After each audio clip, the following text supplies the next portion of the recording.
ये यहाँ पे जो एक लूट हुई है इसको इन्वेस्टिगेट करने की अशद ज़रूरत है और रिस्पॉन्सिबिलिटी फिक्स करने की ज़रूरत है। लूट खसूट उसी तरह का लूट खसूट है जिस तरह अंग्रेज़ों ने आके भारतवर्ष को लूटा था, बिल्कुल उसी सतह पे यहाँ पे हमको लूटा। यहाँ पे एक्सचेंज ऑफ मनी हो, मैं तो ये कहूँगा कि ये यहाँ पे सोने की खान है। यहाँ पे जो आप देख रहे हैं ये बोल्डर नहीं है, ये सोना है। तो इन्होंने ना आगे देखा ना पीछे देखा है। वादी कश्मीर के अतराफ अकनाफ में जो है इलीगल माइनिंग की वजह से बहुत ज्यादा लोग परेशान है। इस वक्त मैं मौजूद हूँ जिला कुलगाम में। जिला कुलगाम के विशो नाला की बात करें जो सुर्खियों में रहता है, और आज मेरे साथ विशो नाले में MLA बिजबारा डॉक्टर बशीर अहमद वीरी मौजूद है।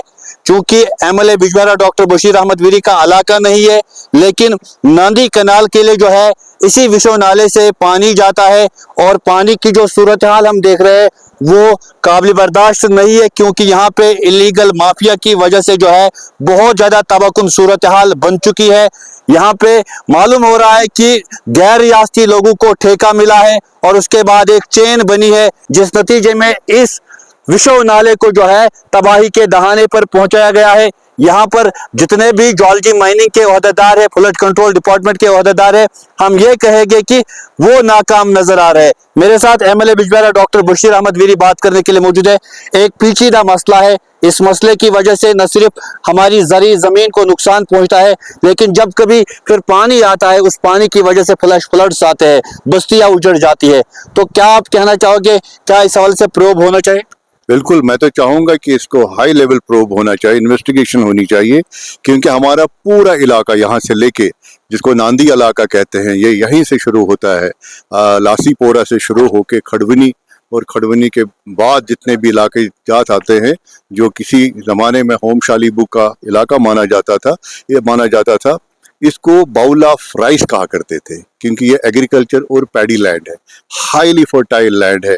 इस जमीन के अंदर हमारा जो फूड ग्रेन्स है, लार्जली राइस उगा करता था। लेकिन बदकिस्मती ये है पिछले 8 सालों से यहाँ पे कंप्लीट ड्रॉट है और लोग मक्की की फसल उगाया करते हैं। मुझे याद उन्होंने उगाना शुरू किया यहाँ से।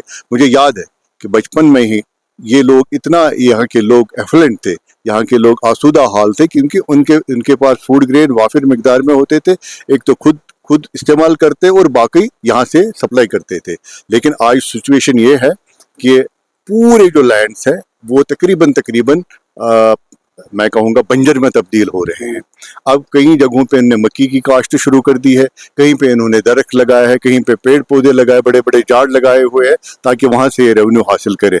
जब मैंने टेक ओवर किया और सबसे पहले मैंने इरिगेशन वालों को, रेवेन्यू वालों को, एग्रीकल्चर वालों को, सबको लेके मीटिंग किया और इसकी तह तक जाने की मैंने कोशिश की, तो यही नतीजा निकला कि पानी जो है, इनको पानी नहीं मिल रहा है। जो सरसब्ज शादाब ये इलाका रहता था नांदी कनाल की वजह से, वो नांदी कनाल अब डंपिंग मतलब यार्ड बन चुका है। उसमें सिर्फ पोल्यूशन, उसमें सिर्फ पॉलीथीन, उसमें जगह जगह एनक्रोचमेंट, और वो इतनी कुशादा होने के बाद एक नाले में तब्दील हो गई।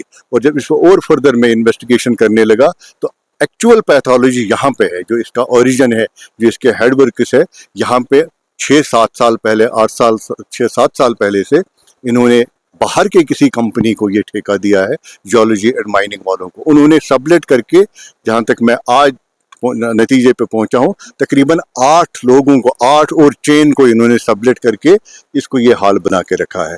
पूरी तरह से अनसाइंटिफिक तरीके से इलीगली इन्होंने तकरीबन 8 मीटर नीचे जो इसकी सतह थी, अलग अलग जगहों पे कहीं 4 मीटर, कहीं 2 मीटर, कहीं 3 मीटर के, यहाँ तक कि 8 मीटर नीचे तक इसकी सतह इन्होंने ली है। तो ऑब्वियसली बात यह है कि जो हेडवर्क्स थे नांदी कनाल के, वो इतने ऊपर उठ चुके हैं। 4 बार इन्होंने, हमारे जो इरिगेशन के ये इंजीनियर हजरात है, 4 बार इन्होंने इसको नीचे करने की कोशिश की और पानी के साथ कनेक्ट करने की कोशिश की, लेकिन बदकिस्मती से अब उसका हल जो है यहाँ पे नहीं है। यहाँ से 4 किलोमीटर ऊपर एक आर्टिफिशियल चैनल बनाना पड़ता है इनको। तो इस साल ये मुझे इंजीनियर साहब कह रहे थे, यहाँ से तकरीबन 6 किलोमीटर, ब्लॉक नंबर 28 भी खत्म हो चुका है, अब ब्लॉक नंबर 27 पे जाना है।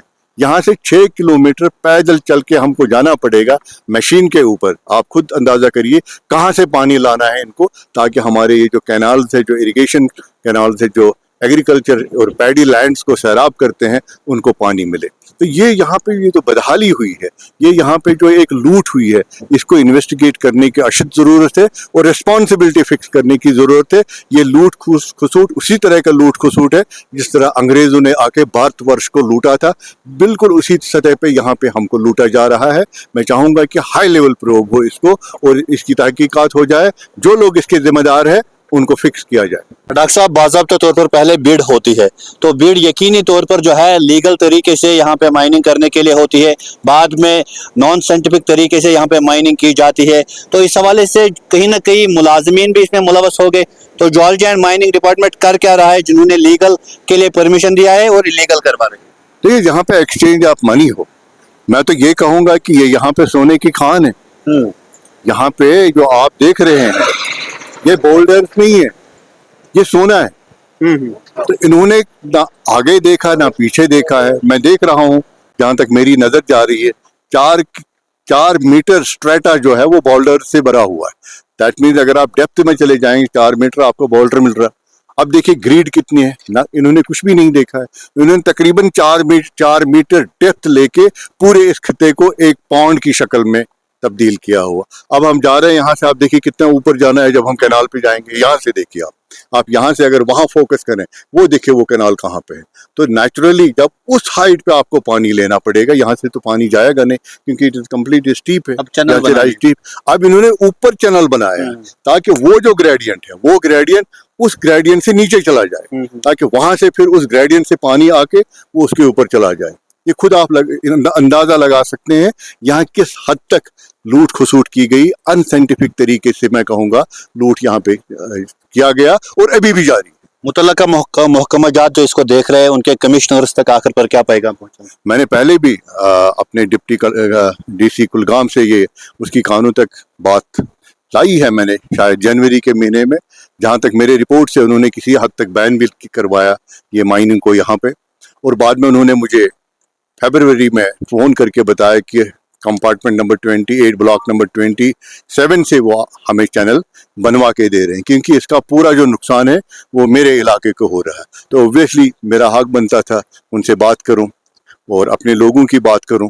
तो मैं उनसे भी गुजारिश करता हूं, डिप्टी कमिश्नर अनंतनाग से गुजारिश करता हूं, डिविजनल कमिश्नर कश्मीर से गुजारिश करता हूं, अपने चीफ मिनिस्टर साहब से गुजारिश करता हूं, जो माइनिंग के हमारे मिनिस्टर है चौधरी साहब, उनसे गुजारिश करूंगा, LG साहब से गुजारिश करता हूं कि मेहरबानी करके ज़रा ध्यान दें और इस चीज़ को सीरियसली ले और इसको इन्वेस्टिगेट कराएं कि कौन से लोग यहाँ पे, क्यों यहाँ पे इतनी लूट खसूट हुई, क्यों अनसाइंटिफिक तरीके से ये मुसीबत यहाँ पे हुई। मैंने हालांकि लेजिस्लेचर में भी बिल भी लाया था बैन कराने के लिए, लेकिन बदकिस्मती से वक्फ वो मसले में एडजोर्न हुआ, वो बात उलझ गई।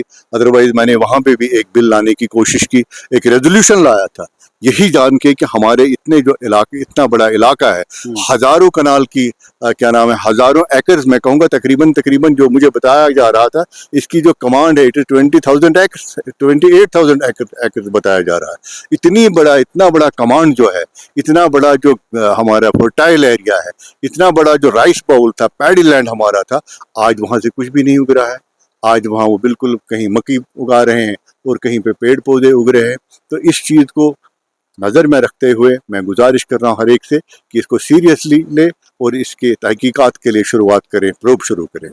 नांदी के लोगों ने जो है डांग की काश्त करना छोड़ दिया था, लेकिन डॉक्टर वीरी पुरअज़्म है, लगातार ये नांदी कनाल के हेड वर्कर्स तक पहुंचते हैं, दूसरा चक्कर है, और आज यकीन दहानी दिलाई कि पानी वक्त पर पहुंचेगा। उसके साथ साथ यहाँ पहुंचकर ये तशवीशनाक सूरत हाल देखकर परेशान होते हैं।